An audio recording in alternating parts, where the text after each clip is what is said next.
Nito hor te iya hor hui len kan nito ale subita nyugo ale nito gidra-pidra school ku calak kana ruwak hasuk orna calak hajuk orna subita note aro noy jotor lagi delivery ku chet ku bangku nito no hor banuk te anto bale sen dare kana bale di dare ko kana gok kate le die kwa ruwak hor delivery hor onate adi ar somosya gi menak le ale sejai adi muskil re ona niye ge adi atle jalao kana নাম কি তোমার?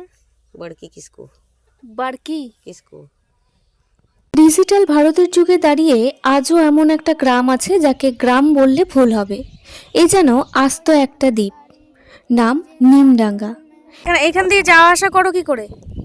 এই তো যাওয়া আসা করছি ওই মতনে।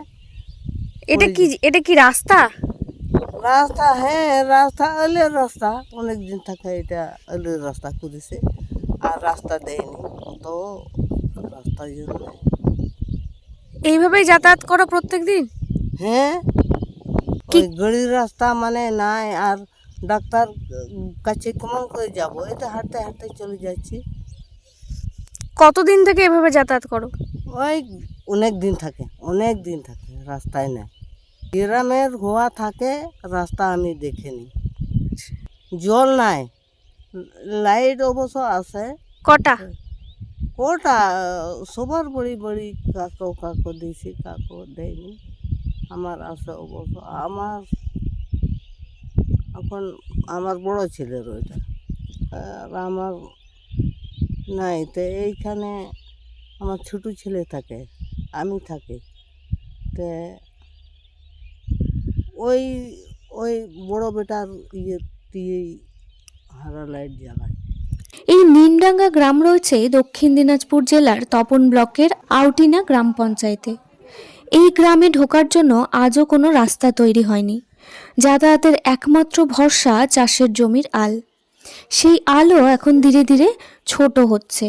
সমস্যা যখন কোনো সমস্যায় পড়ি, অসুস্থ হয়ে পড়ি, হসপিটালে যাওয়ার জন্য অ্যাম্বুলেন্সও আসতে পারে না, আমরা যেতেও পারি না, কারণ রাস্তা নেই। আমাদেরকে আরেক রাস্তা দিয়ে যাতায়াত করতে হয়। আদিবাসী অধ্যুষিত এই গ্রামে প্রায় 50টি পরিবার বসবাস করতেন, যেখানে আজ থেকে 9-10 বছর আগেও 70-80টি ঘর আদিবাসী মানুষ বসবাস করতেন।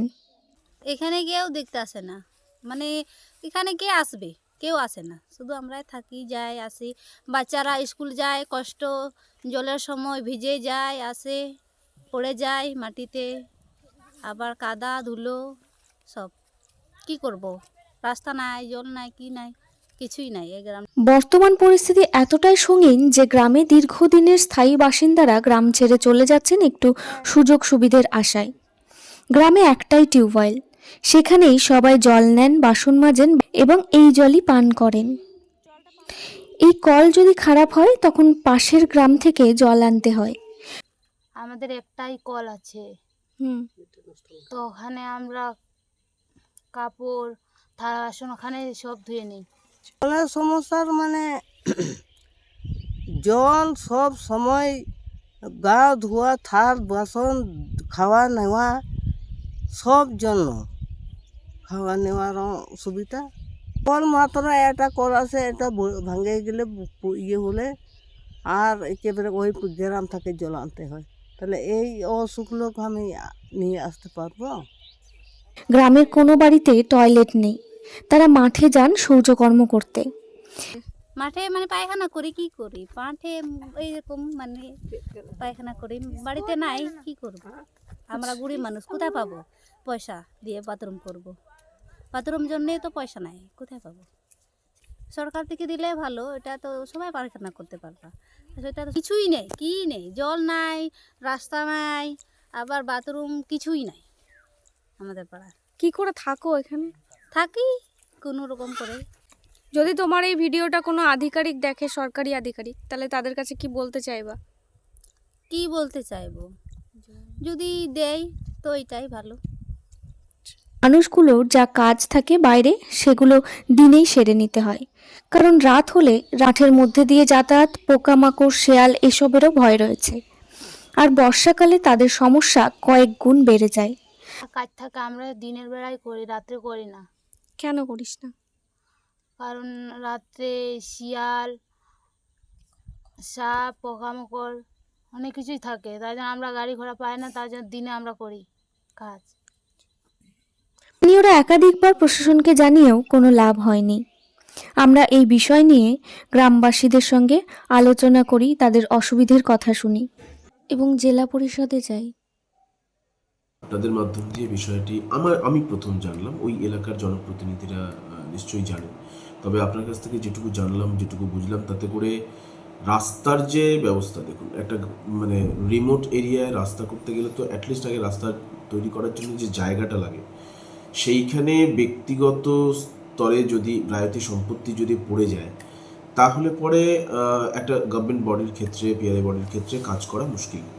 তো সেইখানে সেটা একটু প্রবলেমেটিক। তবে টয়লেট নেই শুনলাম আপনাদের কাছে, তো সেই বিষয়টা অবশ্যই আমি আলোচনা করব এবং টেক আপ করে, যাতে করে সেখানকার আদিবাসী ফ্যামিলি যারা রয়েছেন, যারা সেখানে প্রায় 50 ঘর থাকে সেখানে মানুষ, তো তাদের যাতে সেই ব্যবস্থাটা হয়, সেইটা অবশ্যই আমরা দেখব।